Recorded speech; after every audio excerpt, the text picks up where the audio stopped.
Thank you, panelists, for taking time out. We've got an interesting session wherein we speak about real estate and retail franchising. Had it been about 3 years back, we probably would have been the most attended session. I must confess, because it was all about traditional retail. And as world is evolving, there is a lot of buzz about e-retail. Guys like me who probably come from a background of traditional retail as a consumer, or as a business person, I've always been a traditional retailer. So one of my colleagues sitting here, when he said that we are trending on Twitter, I said, what does that mean? I mean, I don't understand that. So I think that's a big debate which led to us think about this session and say, hey, you know what, this all Twitter, omni-channel, e-retail is all good. It's great stuff. We get some great numbers every day on Economic Times front page. But really, when you go to 100 plus cities that we operate in as Franchise India, we generally don't see things changing on the ground. When you talk about a Panchi Petha or a Dharwad Peda, you really don't see much happening with this e-retail. So with limited time left, I want to open this panel with some views from my co-panelists before I get on to taking some questions and asking some questions. So maybe we start with you, Rajiv, so we could have some views. No, so largely I think, just for introductions, actually, I head a business called Celio Future Fashion Limited. Celio happens to be one of the largest menswear brands in France. We came to India about 5 years ago, and we have now set up about 41 stores of our own in India. We are a largely company-owned retail format, so we believe that we are retailers first, than providers of just brands to people to franchise and license and things like that. So largely a retail player. We are also present in about 128 stores in departmental stores. So we are present in Shoppers Stop, Lifestyle, Pantaloons Central, and stuff like that. And we are also present in marketplaces. So as we speak, I think we have all made a journey from traditional retail to maybe the e-commerce space. We are largely learning this space. But for us, I think the next journey begins in terms of a change in business model, wherein we are not just restricting ourselves to growth through maybe an organic, number of stores growths that we are getting into, but we are also getting into new business models or channels. For example, getting into the franchise model.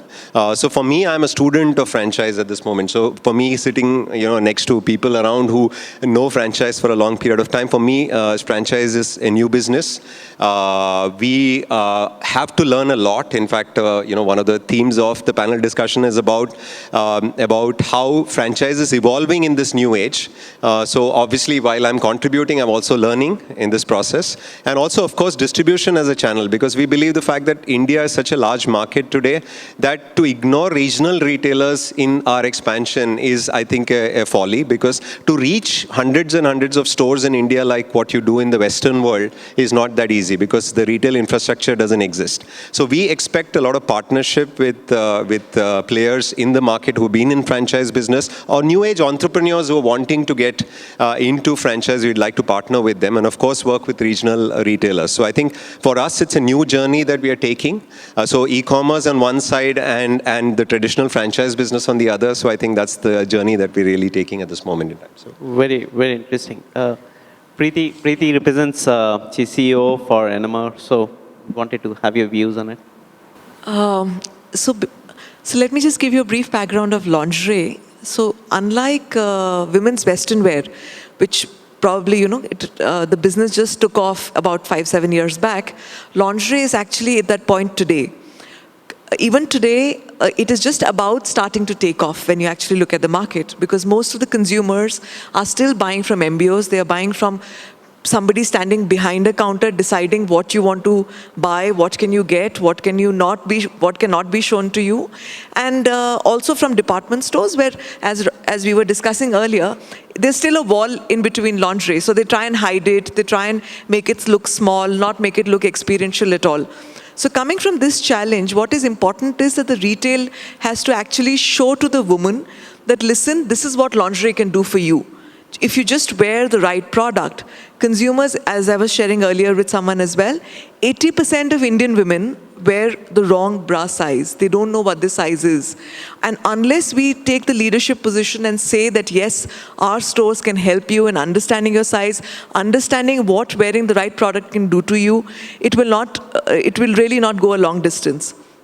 So from this perspective, I feel that as we move forward, experiential stores need to get created. Flagship stores from the brand, which really stand for what lingerie can do for you, and smaller avatars of it, which can be franchised or which can be company-owned. We purely run company-owned stores today. We don't have any franchise stores, and we are also mainly a MBO-driven brand.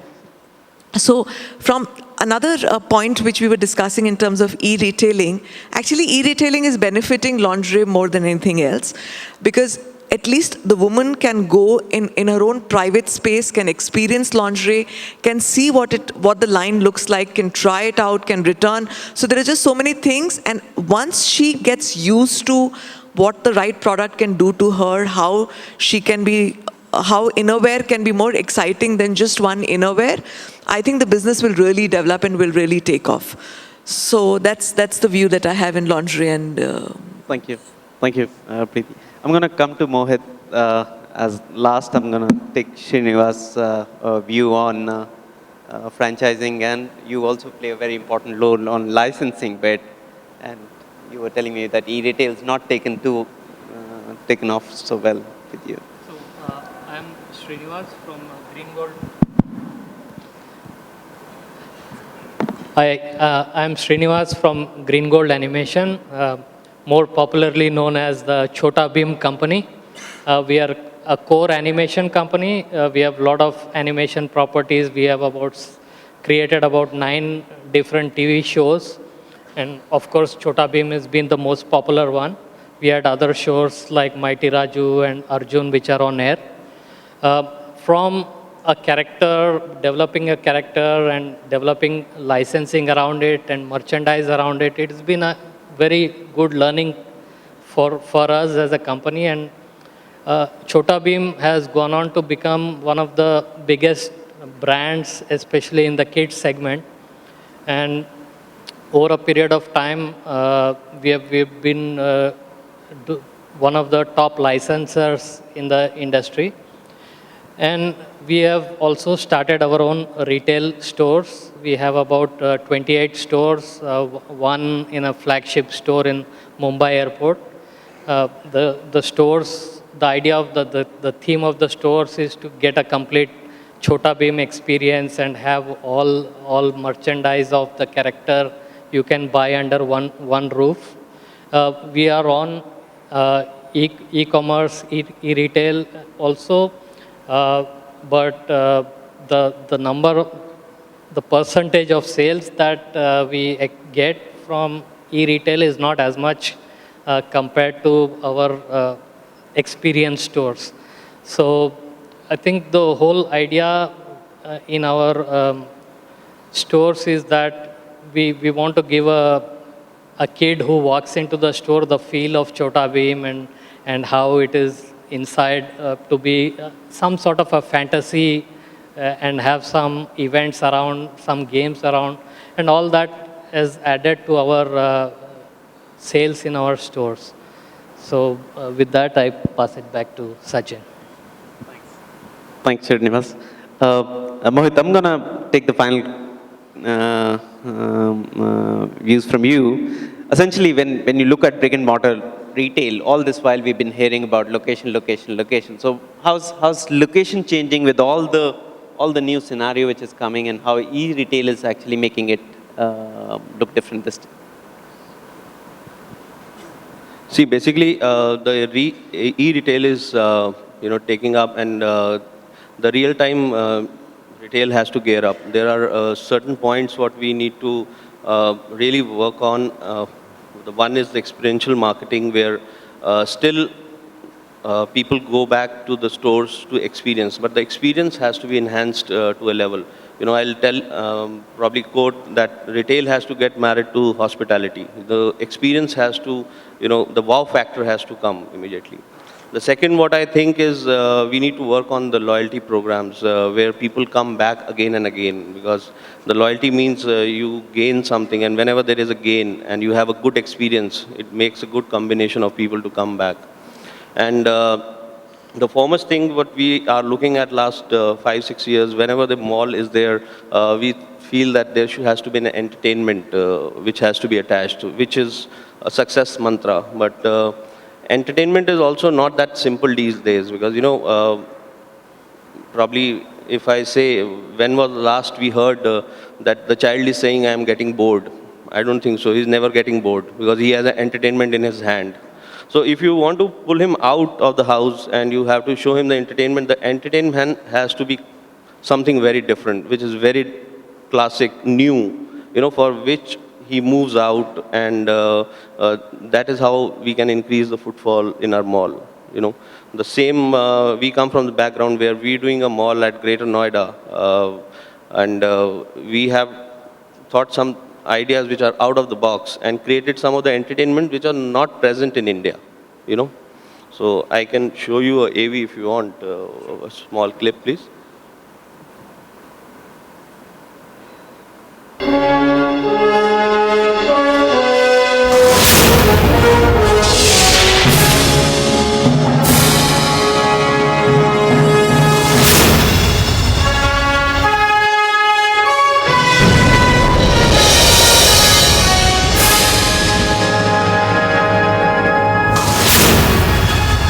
OCP Max, India's first indoor theme park. A destination for every member of the family to relax and enjoy. A place where entertainment will be at its maximum. Max. OCP will bring you world-class attractions that will leave you enthralled and awestruck. You will meet the giants who became extinct 130 million years ago. Yes, of course, dinosaurs. See them in their mammoth actual size and in full motion for the first time in India. An out-of-this-world experience, only at OMAX.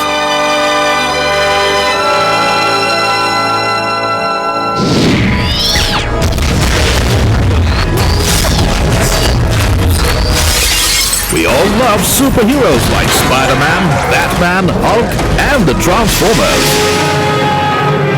See some of your favorite superheroes with all their actions in the lobbies of OMAX.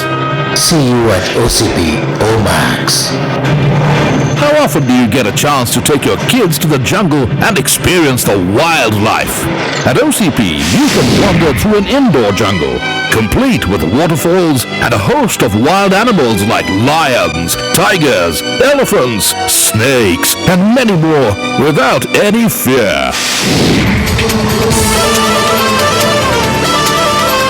We all love the movies, but here is your chance to become a superstar in the film industry. Get an interactive experience of filmmaking, complete with shooting, sound recording, right up to the premiere show. It's all at India's first interactive film show, Grace. Experience the excitement of discovering the tomb of Tutankhamun, his treasure in all its glory, and the fateful curse, both as they were found 100 years ago in the Valley of the Kings in the mysterious land of Egypt. The greatest thriller ever, only at OMAX.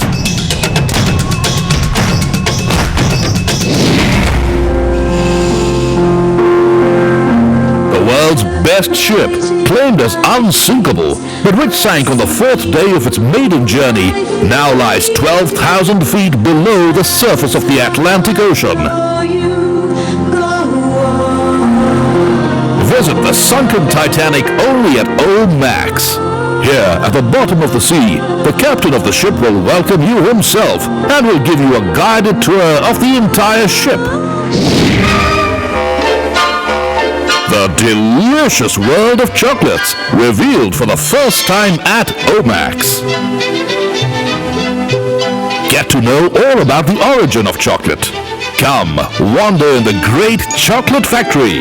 See chocolates being made in front of you.